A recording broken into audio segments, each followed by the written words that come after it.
সুরুত দালালের চক্করে পড়ে কানাডা যাওয়ার কথা বলে 6 লক্ষ টাকা একদম ধরা খেয়ে গেছে। এদিকে 6 লক্ষ টাকা সুইদা করে টাকা নিয়েছি, এই 6 লক্ষ টাকা রিস্কা চালায় শোধ করা লাগবে। এদিকে যাত্রীও নাই। এ খালি কান্দাপাড়া দিবেন? হ্যাঁ মামা যাবো। কান্দাপাড়া কোন জায়গা? কান্দাপাড়া বর্তলা। হ্যাঁ চিনি চিনি, ওঠেন ওঠেন ওঠেন। ভাড়া কত? দিয়েন মামা, 60 টাকা দিয়েন। আচ্ছা চলেন। ওঠেন ওঠেন, ইনার তুরতে ঘুরে যাবো। মামা বাজার খুব খারাপ, কি যে একটা অবস্থা, আন্দোলনের কারণে বাজার একবারে মান্দা। যাই হোক মামা আপনি রিস্কা তুলছেন, এই দাঁড়া বুকের উপর দিয়ে তুলে দিস না। যাই হোক গাড়িটা টান দিয়ে আস্তে ধীরে টান দে, গাড়িতে একটু তেল দেওয়া লাগবে তো।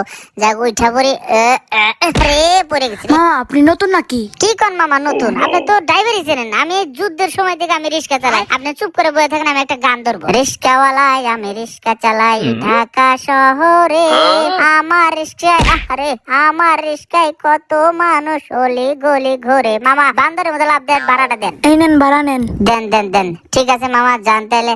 যাক রিস্কাটা নিয়ে কলা গাছে বাজারে যা বসে একটা বিড়ি খায় 10 মিনিট রেস্ট